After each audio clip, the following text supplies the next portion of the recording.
रामचरितमानस पर इतनी शंका क्यों? ये सवाल इसलिए क्योंकि बिहार के शिक्षा मंत्री का भी पूर्व में जिस तरीके का बयान सामने आया था उसके बाद अब इसकी मानो झड़ी सी चल पड़ी है। आज हम इसका जिक्र क्यों कर रहे हैं ये भी आपको बताएंगे। नमस्कार, मेरा नाम है निशा सिंह, द कंटाक्ट। आजकल आपने राम मंदिर के बाद अगर किसी मुद्दे को सबसे ज्यादा सुना होगा वो है रामचरितमानस का मुद्दा, जिस पर लगातार नेता बयानबाजी कर रहे हैं, टिप्पणी कर रहे हैं। अभी आपको हाल ही में सुर्खियों में आया बिहार के शिक्षा मंत्री चंद्रशेखर के रामचरितमानस को लेकर विवादित टिप्पणी तो याद ही होगी, जिसको लेकर जमकर हंगामा भी हुआ था और सभी हिंदूवादी संगठन विरोध में उतर आए थे।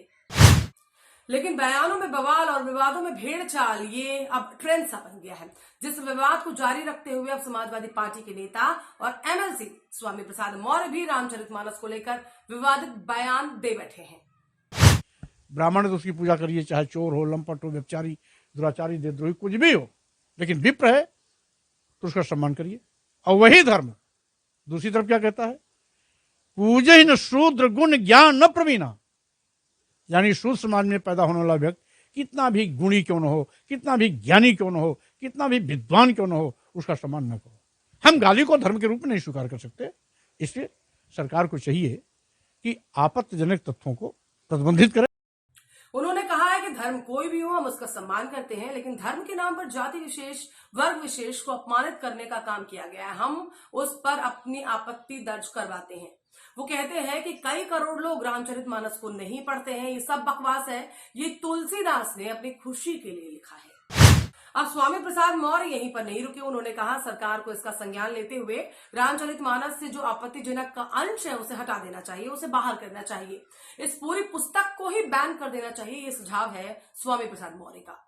स्वामी प्रसाद मौर्य ने कहा कि तुलसीदास की रामचरितमानस में कुछ अंश ऐसे हैं जिन पर हमें आपत्ति है, क्योंकि किसी भी धर्म में किसी को भी गाली देने का कोई अधिकार नहीं है। तुलसीदास की रामायण की चौपाई है, इसमें वह शूद्रों को अधम जाति का होने का सर्टिफिकेट दे रहे हैं। अब बात रामचरितमानस की हो रही हो और साथ ही साथ स्वामी प्रसाद मौर्य धीरेन्द्र शास्त्री को ना लाएं या इस मुद्दे को भूल जाएं, कैसे हो सकता है? रामचरितमानस के बाद स्वामी प्रसाद मौर्य आ गए बागेश्वर धाम वाले बाबा धीरेन्द्र शास्त्री पर।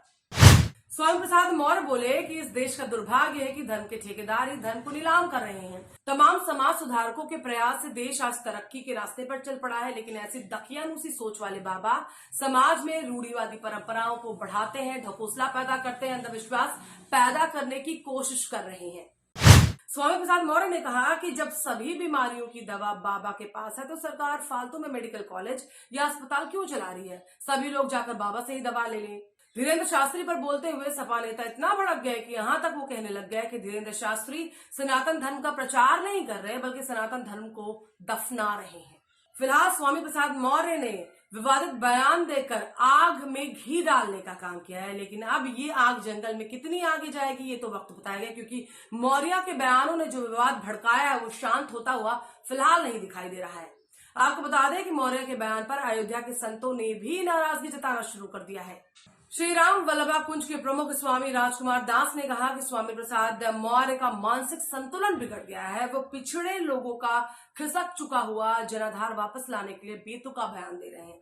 तो वहीं उदासीन ऋषि आश्रम रानोपाली के महंत भरत दास ने कहा विरोधी राजनीति के लोग किसी भी स्तर पर चले जा रहे हैं, ये ठीक नहीं है। रामचरितमानस देव ग्रंथ है जो हर मनुष्य के कल्याण के लिए है। इस पर अनुचित टिप्पणी करना मानवता के साथ एक अपराध है। अब एक तरफ राजनीतिक गलियारों में एक बार फिर से धर्म ट्रेंड करने लग गया, तो वही नेताओं के आतुरपटांग बयान इस चलते हुए ट्रेंड के परमानेंट फॉलोअर बनते जा रहे हैं। लेकिन धर्म के नाम पर होने वाली इस महा कंट्रोवर्सी में नेताओं को कहां तक फायदा है ये तो आने वाले 2024 के चुनाव ही बताएंगे। लेकिन महंगाई और बेरोजगारी से हटके जनता को जात और धर्म पर आंकने की नीति कितनी सफल है ये तो वही बता सकते हैं जो उसकी रणनीति साथ लेकर चलते हैं। आपकी इस खबर को लेकर क्या राय है हमारे साथ हमारे कमेंट सेक्शन में जरूर शेयर करें और हमारे चैनल द कंटाक्ट न्यूज को लाइक और सब्सक्राइब करें।